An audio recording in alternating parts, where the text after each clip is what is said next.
It turns out the Justice Department was reportedly told about bribery allegations concerning then Vice President Joe Biden all the way back in 2018. An email from a former federal prosecutor saying, quote, VP Biden and Secretary of State Kerry exercised influence to protect Burisma Holdings in exchange for payments. All I have been told is that the person who made the transfers was told that one goes to Joe Biden. Mike McCormick's a former White House stenographer who says he also has evidence of a Biden family kickback scheme, and he joins me now. Mike, great to have you back on the program. What was your reaction when you heard about these Biden bribery allegations made 2 years prior to your allegations? Well, I looked at the stories that were written about it, and it fits into the narrative. It fits into the evidence that I have developed based on books I've written, my Substack that I've written. Joe Biden masterminded what his son did with Burisma. He started that in March 2014. I talked with you about it a while ago, about a flight he made into Ukraine in April 2014. And Jake Sullivan came back and basically committed a crime that Joe Biden was in a kickback scheme with his son and Burisma. Well, this allegation goes to Joe getting money directly. And it came from Ukraine.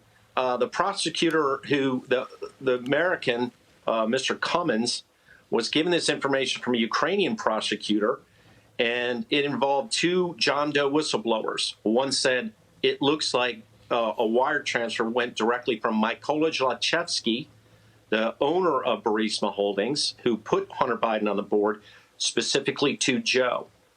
Well, Mykola Zlochevsky did his banking in Cyprus.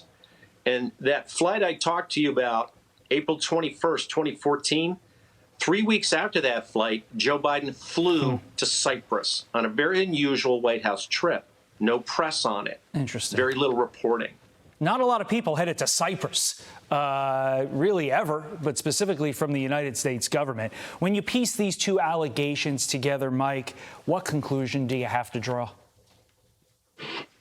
Well, not many people from the White House ever went to Cyprus. The last person who'd done it before Joe Biden was John Kennedy's Vice President Johnson. So 50 years in between those trips. Why was Joe Biden there? That's where Burisma did their banking. And my evidence is that Joe Biden was there a week after his son was named on the board of Burisma. It was a nondescript trip. He didn't take any press, so I wasn't on that trip. Jake Sullivan was on that trip, and they went there to talk about Ukrainian energy security. They went there, and they went to Romania.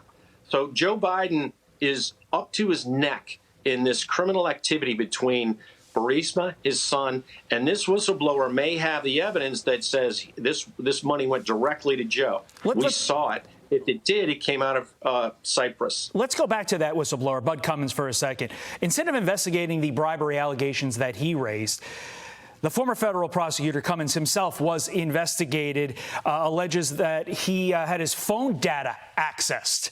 Is this the chilling standard that our DOJ utilizes when somebody raises a complaint like this? You know, you've attacked the deep state here, so we're going to go after you. You're the one who's ultimately reporting on the potential illegal activity from somebody else. That seems chilling, Mike. Yeah, that was shocking to me when I read that. It shocked him. And he's come forward again now about it. So, you know, we're seeing a lot more whistleblowers. The momentum is building behind what's going to come out tomorrow. Chairman Comer's oversight committee, he's got some significant evidence to relay. So I think there's going to be some revelations. And Joe Biden, it can't, you know, it's like that old story where there's a hole in the dike and the kid puts his finger in the dike and stops the flood. There's too many holes coming through this dike. The flood is coming through. They can't hold it back. It started out with one hole. Now it's Swiss cheese. Mike McCormick, we thank you for your insight, and thanks for being brave and speaking up. I'm Steve Doocy. I'm Brian Kilmeade. And I'm Ainsley Earhart. And click here to subscribe to the Fox News YouTube page to catch our hottest interviews and most compelling analysis.